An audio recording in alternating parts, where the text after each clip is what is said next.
Halo YouTube, kembali lagi di channel Rating. Pada video kali ini saya akan membahas mengenai power steering. Jadi saya akan memberikan tips supaya power steering di mobil kalian itu tetap dalam kondisi baik meskipun sudah berumur ya, atau usianya berumur.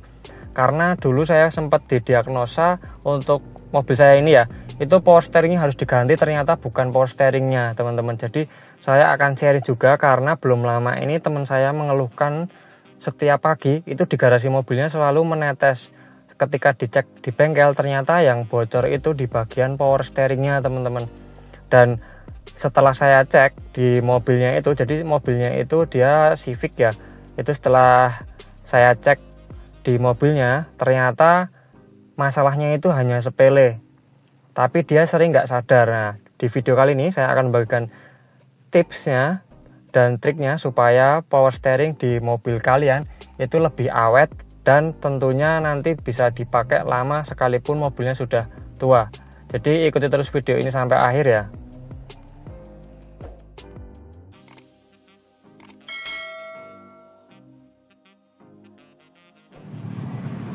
Oke, jadi saya cerita dulu.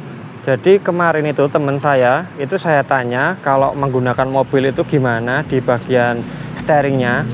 Dan setelah saya ketahui, ternyata dia itu kalau memarkirkan mobilnya itu selalu rodanya itu tidak diperhatikan. Karena dia masih pakai oli power steering ya. Ini beda lagi ketika menggunakan electric power steering ya. Ini yang saya ceritakan di sini atau yang saya bahas itu yang oli power steering. Jadi yang masih menggunakan cairan. Jadi teman saya itu selalu bocor di bagian bawahnya di oli power steeringnya itu ketika dia habis menggunakan mobilnya. Setelah saya tanya, ternyata ketika dia menggunakan mobil itu kalau putar setir itu dia selalu mentok sampai rodanya itu mentok, dan kemudian dia terus-terusan mentok seperti itu karena dia perempuan ya. Nah, ini sebenarnya masalahnya sepele sekali, hanya dari pemakaian saja.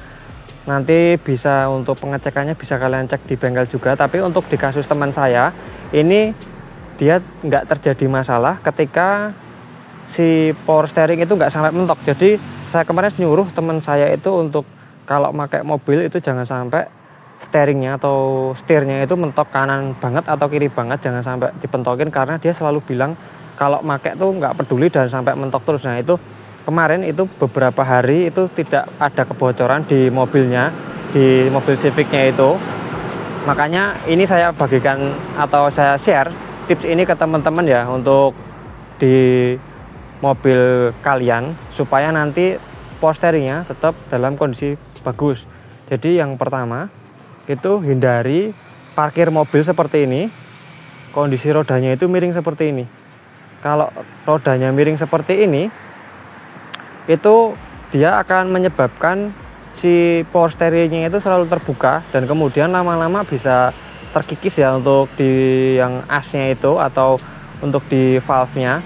Jadi jangan sampai kalian parkir itu dalam kondisi miring seperti ini. Usahakan dia sejajar untuk posisi parkir. Terus kemudian itu kita bisa menghindari untuk di bagian dalam sini teman-teman. Sebentar.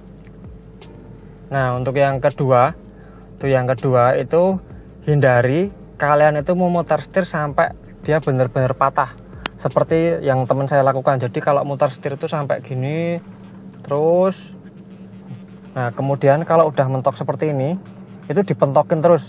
Jadi kinerja dari power steeringnya itu dia berat ya. Usahakan kalau sudah mentok seperti ini dibalikin sedikit teman-teman, jangan sampai mentok. Kalau misalkan sampai mentok seperti itu akan menyebabkan si valve-nya itu kerjanya maksimal atau pompanya kerjanya maksimal, itu menyebabkan kerusakan di bagian power steeringnya atau di bagian rak setirnya itu juga bisa karena di situ kan ada asnya. Nah, punya teman saya itu yang bocor tuh di bagian asnya itu. Tapi kalau dipentokin aja, kalau sampai mentok, kalau nggak sampai mentok banget dia tidak masalah ya. Oke, kemudian untuk tips yang ke berapa tadi ya, untuk yang ketiga tipsnya itu, jadi kalian tidak boleh mencampur-campur oli power steering ini, karena kalau kita mencampur oli power steering ini kita tidak tahu oli yang sebelumnya dipakai itu apa. Tapi kalau kalian tahu oli yang dipakai sebelumnya itu apa, ya silahkan kalian campur, nggak masalah ya, karena kalau misalkan beda merek nanti akan beda kualitas dari si olinya itu sendiri. Terus kemudian hindari penggunaan spare part KW seperti yang saya bilang kemarin, itu pasti akan ada efeknya. Misalkan selang high pressure yang dari power steering ini atau yang low pressure, itu jangan sampai kalian menggunakan itu ya. Untuk poin yang keempat, jadi gunakan sebisa mungkin untuk spare partnya itu gunakan ori, biar tidak ada permasalahan di bagian sistem kemudi. Kalau ada masalah di bagian power steeringnya, silahkan langsung dicek. Misalkan harus ada penggantian, itu sebisa mungkin diganti. Ada juga yang bilang kalau misalkan selang itu bisa di repair, ya itu pilihan pribadi masing-masing ya. Misalkan mau hemat ya silahkan aja, cuman mungkin tidak akan terlalu lama untuk jangka penggunaannya. Kemudian yang kelima, tips dari saya itu kalian bisa melakukan flashing ini, flashing dari oli power steering, karena jarang sekali orang itu flashing oli power steering. Padahal ini sangat penting. Untuk apa? Untuk menguras semua kotoran-kotoran yang ada di bagian sistem power steering di mobil kita yang menuju ke rak setir. Itu harus di flashing, kemudian diganti menggunakan oli yang baru. Itu jarang sekali saya melihat orang itu penggantian atau flashing di bagian oli power steering itu. Jadi seperti itu untuk tips dari saya. Oke, dan untuk beberapa kerusakan di bagian power steering itu yang biasa terjadi ya teman-teman, di sini saya ngambilnya itu biasanya ada di pompa power steeringnya yang ada di bawah sini, bisa dilihat. Nah, di sini ada pompa power steering, itu bisa rusak dia. Kalau misalkan pompa power steeringnya rusak, itu biasanya aliran yang ke bagian power steeringnya akan bermasalah dan berat. Kemudian ada juga rak setir itu yang ada di bagian bawah di mobil kita. Nanti saya perlihatkan untuk gambarnya rak setir. Kemudian bushingnya juga bisa, as rak setirnya juga bisa. Nah, itu kemungkinan yang terjadi di tempat teman saya, kasus teman saya itu di bagian rak setirnya. Karena rak setirnya itu kalau diputar mentok itu dia bocor, tapi kalau enggak mentok dia enggak bocor. Jadi kalian nanti bisa melakukan pengecekan beberapa komponen itu. Kemudian untuk yang ketiga, yang biasanya rusak di bagian power steering itu selang high pressure atau low pressure. Seperti yang dulu pernah saya alami ya, selangnya itu dia rusak atau bocor, korosi, kemudian menyebabkan olinya itu tumpah dan steering itu menjadi berat, tidak enak sama sekali. Oke, jadi seperti itu. Nah, oke, jadi saya akan memberikan kalian tanda jika si power steering itu mulai rusak, teman-teman. Ini dari saya sendiri yang mengalami ya. Itu yang pertama, biasanya ada rembesan oli di bagian power steeringnya, di bagian oli, atau nanti bisa kalian cek di bagian bawah sini. Kalau misalkan ada tetesan, kalau dulu saya pernah menggunakan yang warna merah, itu di bagian sini ada tetesan oli power steering, itu yang menyebabkan dulu di selang power steering saya itu bermasalah, teman-teman.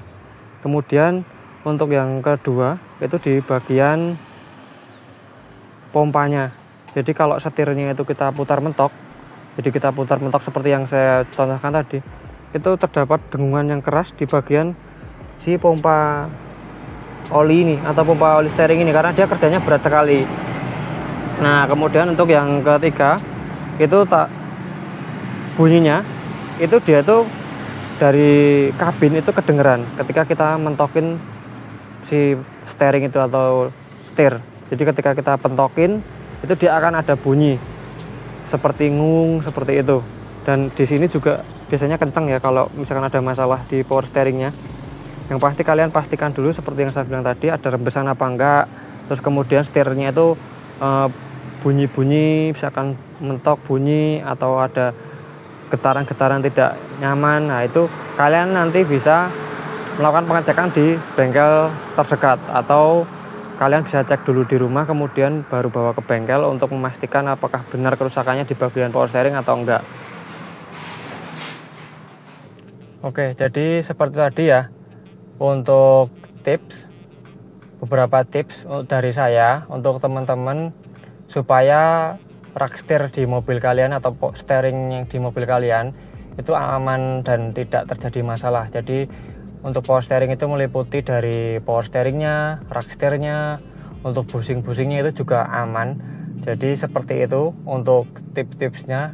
Dan untuk kerusakan juga sudah saya sebutkan tadi. Kesimpulannya, ketika kita menggunakan kendaraan atau mobil seperti ini, usahakan jangan sampai mentok untuk power steeringnya, untuk steeringnya. Usahakan kalau sudah mentok itu dikembalikan lagi sedikit.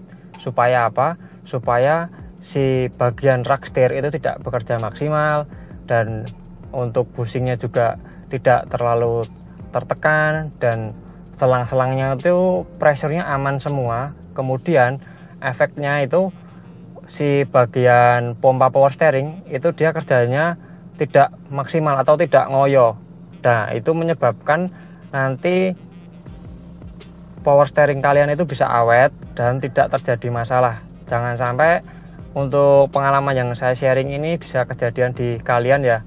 Jadi ini hanya untuk jaga-jaga saja dan sharing dari teman saya sendiri yang kemarin sempat mengalami kebocoran itu. Setelah untuk cara pengemudinya diubah itu sekitar seminggu, katanya kemarin itu nggak ada tetesan oli di garasinya. Dan mungkin sekian video dari saya. Terima kasih sudah menonton. Semoga video ini bermanfaat.